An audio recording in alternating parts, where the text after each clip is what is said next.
আসসালামু আলাইকুম। আজ রবিবার 1 মার্চ 2026। আমন্ত্রণ ফ্রেন্ডলি মোবাইল প্রবাস টাইম বুলেটিনে আপনাদের সাথে হচ্ছে আমি শরীফুল ইসলাম। শুরুতেই জানাবো শিরোনাম। ওমানের দুকুমে প্রবাসীদের আবাসনে ড্রোন হামলা, অন্তত একজন আহত। ওমান জুড়ে বাংলাদেশিদের মধ্যে আতঙ্ক, জরুরি নির্দেশনা দিল দূতাবাস। কুয়েতেও ভয়াবহ হামলা, মিলেছে আহত 4 বাংলাদেশির পরিচয়। যৌথ হামলায় খামেনি নিহত, কড়া প্রতিশোধ নেওয়ার ঘোষণা ইরানের। কাতারের হামলায় ধ্বংস হয়েছে $1 বিলিয়ন রাডার, দাবি ইরানের। দেশের বাইরে থাকা নাগরিকদের সতর্ক করল ওমান, চালু করা হয়েছে হটলাইন। দর্শক দেখছিলেন শিরোনাম, এবারে পুরো খবর। রমজানের প্রতিটি মুহূর্ত অমূল্য। লাইনে দাঁড়িয়ে ইবাদতের সময় নষ্ট করবেন কেন? ঘরে বসেই মুহূর্তে টাকা পাঠান প্রিয়জনের কাছে গালফ এক্সচেঞ্জ মোবাইল অ্যাপে। দ্রুত ও নিরাপদে টাকা পাঠান বিকাশ ও ব্যাংক অ্যাকাউন্টে। এই রমজানের সময় দিন ইবাদতে, টাকা পাঠান গালফ এক্সচেঞ্জ মোবাইল অ্যাপে। গালফ এক্সচেঞ্জ, বাংলাদেশিদের প্রিয় এক্সচেঞ্জ। ওমানের দুকুম বন্দর এলাকায় প্রবাসীদের একটি আবাসিক স্থাপনা লক্ষ্য করে ড্রোন হামলার ঘটনা ঘটেছে। আকস্মিক হামলায় অন্তত একজন প্রবাসী শ্রমিক আহত হয়েছেন। রোববার ওমানের রাষ্ট্রীয় সংবাদ সংস্থা ওমান নিউজ এজেন্সি একটি নিরাপত্তা সূত্রের বরাত দিয়ে আনুষ্ঠানিকভাবে এই খবর জানিয়েছে। সংবাদ মাধ্যমটির তথ্য অনুযায়ী বন্দর এলাকায় 2টি ড্রোন দিয়ে এই হামলা চালানো হয়, যার একটি সরাসরি এই ভ্রাম্যমাণ শ্রমিকদের বাসস্থানে আঘাত হানে। তবে হামলায় আহত ওই কর্মীর জাতীয়তা বা শারীরিক অবস্থা সম্পর্কে বিস্তারিত কোনো তথ্য এখনও প্রকাশ করা হয়নি এবং এই হামলার নেপথ্যে কারা জড়িত তাও প্রাথমিকভাবে নিশ্চিত করা হয়নি। ওমানের দুকুম বন্দরের স্থাপনা লক্ষ্য করে ড্রোন হামলার ঘটনা ঘটেছে। এ হামলায় এক প্রবাসী শ্রমিক আহত হয়েছেন। রোববার ওমানের রাষ্ট্রীয় সংবাদ সংস্থা ওমান নিউজ এজেন্সি একটি নিরাপত্তা সূত্রের বরাত দিয়ে আনুষ্ঠানিকভাবে এই খবর জানিয়েছে। প্রকাশিত সংবাদ মাধ্যমের প্রতিবেদন ও নিরাপত্তা সূত্র অনুযায়ী বন্দর এলাকায় 2টি ড্রোন দিয়ে এই হামলা চালানো হয়। এর মধ্যে একটি ড্রোন সরাসরি আঘাত হানে সেখানে কর্মরত ভ্রাম্যমাণ শ্রমিকদের বাসস্থানে। শ্রমিকদের থাকার ওই নির্দিষ্ট জায়গায় ড্রোনটি আঘাত হানলে ওই প্রবাসী শ্রমিক আহত হন। তবে এ হামলায় আহত ওই কর্মীর জাতীয়তা বা শারীরিক অবস্থার বর্তমান পরিস্থিতি সম্পর্কে বিস্তারিত কোনো তথ্য এখনও প্রকাশ করা হয়নি। পাশাপাশি কারা এই হামলা চালিয়েছে সে বিষয়েও প্রাথমিকভাবে কিছু জানা যায়নি। এদিকে আরব বিশ্বের মার্কিন সামরিক ঘাঁটিতে হামলার খবর ছড়িয়ে পড়ার পর দেশগুলোতে থাকা বাংলাদেশি প্রবাসীরা আতঙ্ক ও অনিশ্চয়তার মধ্যে দিন কাটাচ্ছেন। কাতার আমিরাতের বিভিন্ন অঞ্চল থেকে তারা নিয়মিত বিস্ফোরণের বিকট শব্দ শুনতে পাচ্ছেন বলে জানিয়েছেন। আবুধাবিতে বসবাসরত এক বাংলাদেশি জানান, প্রবাসীদের মধ্যে ব্যাপক আতঙ্ক ছড়িয়ে পড়েছে। এখানে সবাই আতঙ্কিত, কেউ বিস্তারিত কিছু বলতে পারছেন না, তবে এটা ভয়ের পরিবেশ তৈরি করছে। মূলত যুক্তরাষ্ট্র ইসরায়েলের যৌথ হামলার জবাবে ইসরায়েল ও মধ্যপ্রাচ্যে মার্কিন ঘাঁটি লক্ষ্য করে ব্যাপক ক্ষেপণাস্ত্র ও ড্রোন হামলা চালিয়েছে ইরানের ইসলামী বিপ্লবী গার্ড বাহিনী। রোববার কাতারের স্বরাষ্ট্র মন্ত্রণালয় জানিয়েছে, ইরানের হামলায় আহতের সংখ্যা বেড়ে 16 জনে দাঁড়িয়েছে। আর আবুধাবির জায়েদ আন্তর্জাতিক বিমানবন্দরে ইরানি ড্রোন হামলায় একজন নিহত হয়েছেন। এছাড়া দুবাইয়ের জুমাইরা সৈকতের পাশে আইকনিক বুর্জ আল আরব হোটেলের বাইরের অংশে একটি ইরানি ড্রোন ভূপাতিত করা হয়েছে। হামলা হয়েছে বাহরাইন ও সৌদি আরবেও, তবে সেখানে কোনো হতাহতের খবর পাওয়া যায়নি। প্রবাসীদের জন্য নির্মাণ হচ্ছে দেশের প্রথম স্মার্ট সিটি, যেখানে থাকছে স্কুল, মসজিদ, হাসপাতাল, সুইমিং পুল, হেলিপ্যাড, পাঠাগার, জিম, সুপারমার্কেট, শিশু পার্ক সহ সকল নাগরিক সুবিধা। মাত্র 30 লাখ টাকা বিনিয়োগে মিলছে আকর্ষণীয় ফ্ল্যাট। প্লাটিনাম ইনভেস্টরদের জন্য ঢাকা বিমানবন্দরে ভিআইপি প্রোটোকল সুবিধা। বিস্তারিত জানতে যোগাযোগ করুন স্ক্রিনে দেয়া হোয়াটসঅ্যাপ অথবা ইমো নাম্বারে। মধ্যপ্রাচ্যের সাম্প্রতিক উত্তপ্ত পরিস্থিতি ও সংঘাতের বিস্তারে ওমানে বসবাসরত বাংলাদেশি নাগরিকদের মধ্যে চরম আতঙ্ক ও অনিশ্চয়তা বিরাজ করছে। উদ্ভূত পরিস্থিতিতে প্রবাসী বাংলাদেশিদের জন্য একটি জরুরি নির্দেশনামূলক বিজ্ঞপ্তি বা সতর্কতা জারি করেছে মাস্কাট অবস্থিত বাংলাদেশ দূতাবাস। দূতাবাসের প্রকাশিত এই বিজ্ঞপ্তিতে প্রবাসীদের সর্বোচ্চ সতর্কতা অবলম্বন করার পরামর্শ দেওয়া হয়েছে। সেই সঙ্গে ওমান সরকার এবং দূতাবাসের দেওয়া সব নিরাপত্তা নির্দেশনা কঠোরভাবে মেনে চলার আদেশ দেওয়া হয়েছে। সাম্প্রতিক উত্তপ্ত আঞ্চলিক পরিস্থিতির প্রেক্ষাপটে ওমানে বসবাসরত সকল বাংলাদেশি নাগরিকদের জন্য একটি নির্দেশনামূলক বিজ্ঞপ্তি বা সতর্কতা জারি করেছে মাসকাটে অবস্থিত বাংলাদেশ দূতাবাস। দূতাবাসের প্রকাশিত এই বিজ্ঞপ্তিতে ওমান প্রবাসী বাংলাদেশিদের সর্বোচ্চ সতর্কতা অবলম্বন করার পরামর্শ দেওয়া হয়েছে। সেই সঙ্গে ওমান সরকার এবং বাংলাদেশ দূতাবাসের দেওয়া সকল নিরাপত্তা ও সুরক্ষা বিষয়ক নির্দেশনা কঠোরভাবে মেনে চলার পরামর্শ দেওয়া হয়েছে। ভ্রমণকারীদের অনাকাঙ্ক্ষিত বিড়ম্বনা এড়াতে ফ্লাইটের বিষয়েও সতর্ক করেছে দূতাবাস। যারা ওমান থেকে যাতায়াতের পরিকল্পনা করছেন তাদেরকে বিমানবন্দরে যাওয়ার আগে নিজ নিজ এয়ারলাইন্স অথবা ট্রাভেল এজেন্টের সাথে যোগাযোগ করে ফ্লাইটের সর্বশেষ আপডেট বা হালনাগাদ তথ্য জেনে নেওয়ার পরামর্শ দেওয়া হয়েছে।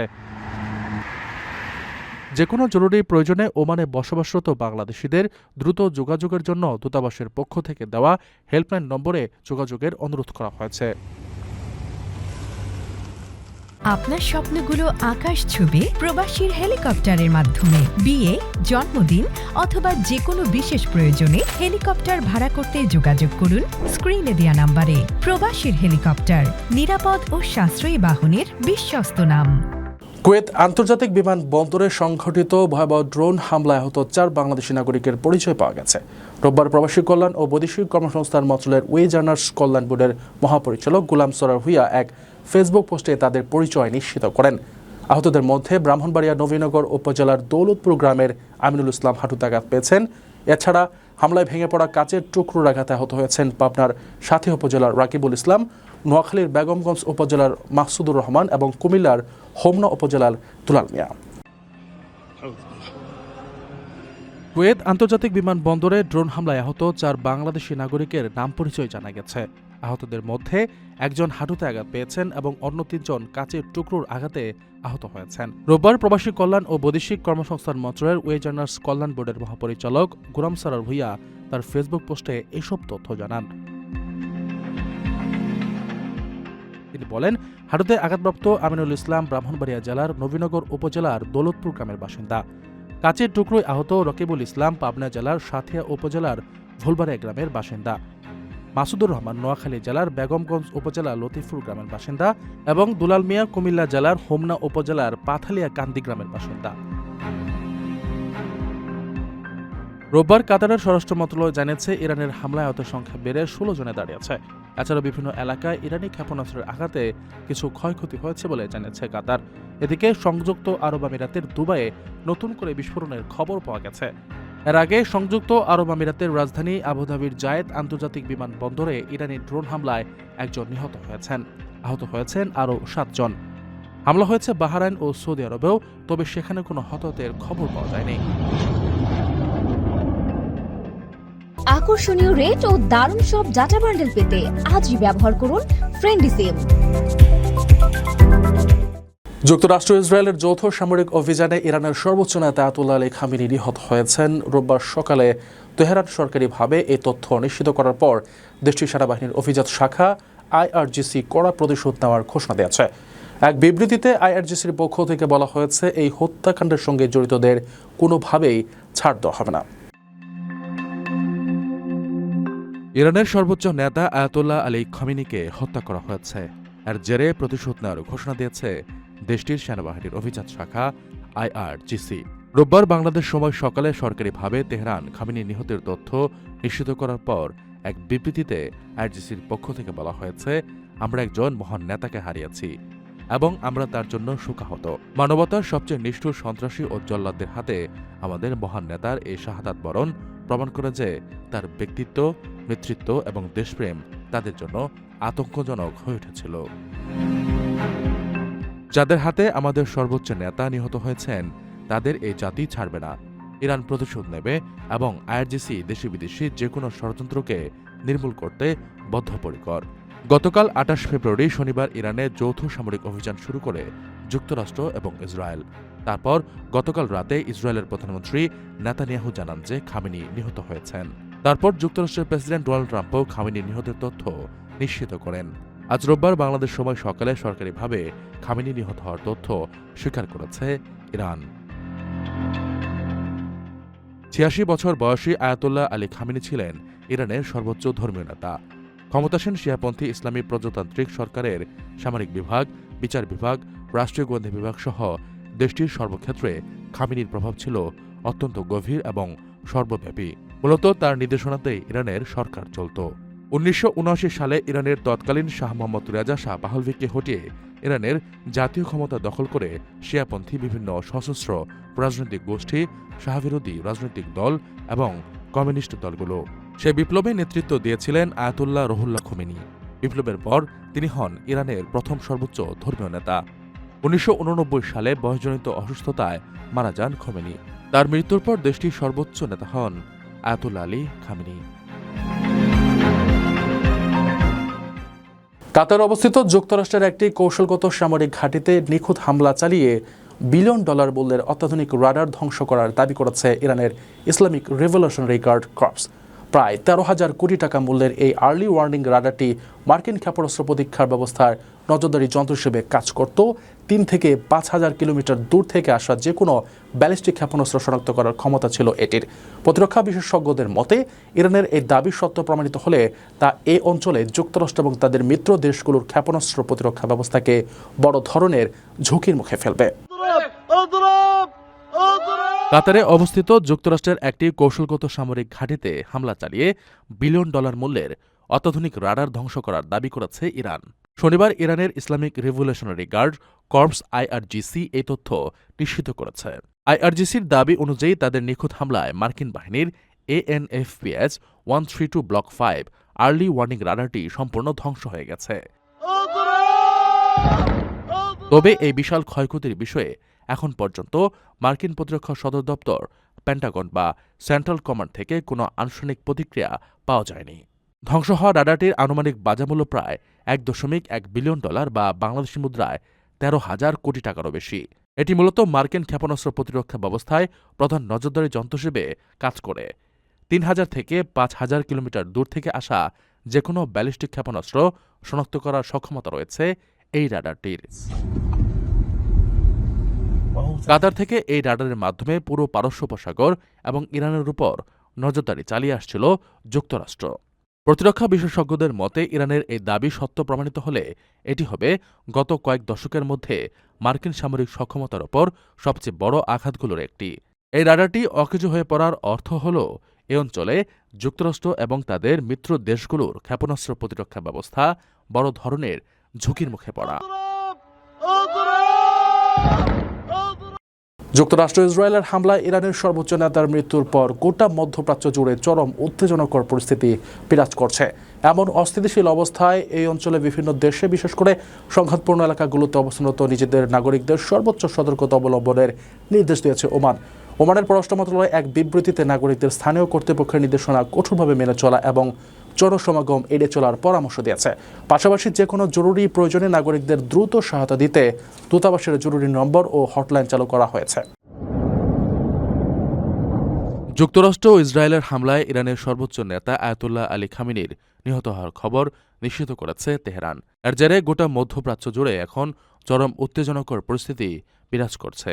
এমন অস্থিতিশীল পরিস্থিতিতে ওই অঞ্চলের বিভিন্ন দেশে অবস্থানরত নিজেদের নাগরিকদের সর্বোচ্চ সতর্কতা অবলম্বনের নির্দেশ দিয়েছে ওমান। পাশাপাশি সৌদি আরব, সংযুক্ত আরব আমিরাত, কাতার, বাহরাইন, কুয়েত ও জর্ডানে ইরানের পাল্টা হামলার তীব্র নিন্দাও জানিয়েছে মাস্কাট। রোববার এক বিবৃতিতে ওমানের পররাষ্ট্র মন্ত্রণালয় জানিয়েছে তারা এই দ্রুত পরিবর্তনশীল ও উত্তেজনাকর পরিস্থিতি গভীর উদ্বেগের সঙ্গে পর্যবেক্ষণ করছে। সংঘাতপূর্ণ এলাকাগুলোতে অবস্থানরত ওমানি নাগরিকদের নিরাপত্তা নিশ্চিত করতে স্থানীয় কর্তৃপক্ষের সঙ্গে সমন্বয় করে নিবিড়ভাবে কাজ করছে ওমানের কূটনৈতিক মিশনগুলো। উদ্ভূত পরিস্থিতিতে নাগরিকদের স্থানীয় কর্তৃপক্ষের নির্দেশনা কঠোরভাবে মেনে চলা, জনসমাগম বা উত্তেজনাকর এলাকা এড়িয়ে চলা এবং পরিস্থিতি স্বাভাবিক না হওয়া পর্যন্ত সর্বোচ্চ সতর্ক থাকার নির্দেশ দেওয়া হয়েছে। যে কোনো প্রয়োজনে দূতাবাসের জরুরি নম্বরে যোগাযোগ রক্ষা করা এবং পররাষ্ট্র মন্ত্রণালয়ের অফিসিয়াল অ্যাপে নিবন্ধনের মাধ্যমে নিজেদের তথ্য হালনাগাদ রাখারও পরামর্শ দেওয়া হয়েছে। এদিকে আঞ্চলিক এই সংঘাতের রেশ থামাতে জোর কূটনৈতিক তৎপরতা শুরু করেছেন ওমানের সুলতান হাইথাম বিন তারিক।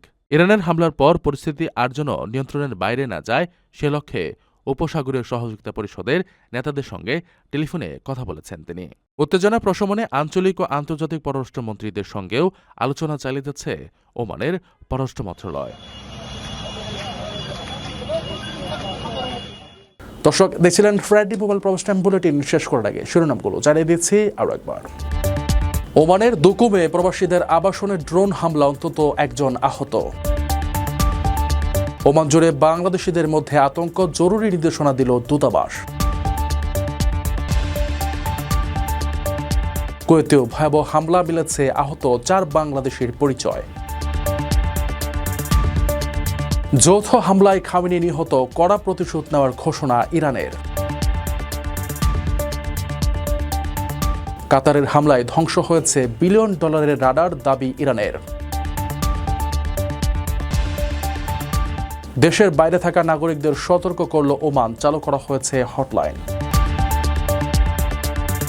এই ছিল ফ্রাইডে মোবাইল প্রবাস টাইম বুলেটিনের আজকের আয়োজনে। প্রবাসের সর্বশেষ সংবাদ পেতে ভিজিট করুন probastimes.net, সাবস্ক্রাইব করুন আমাদের ইউটিউব চ্যানেল এবং চোখ রাখুন ফেসবুক পেজে। পরবর্তী বুলেটিন দেখার আমন্ত্রণ জানিয়ে আজকের মতো বিদায় নিচ্ছি আমি শরীফুল ইসলাম। সেই পর্যন্ত সবাই ভালো থাকবেন এবং নিরাপদে থাকবেন। আল্লাহ হাফেজ।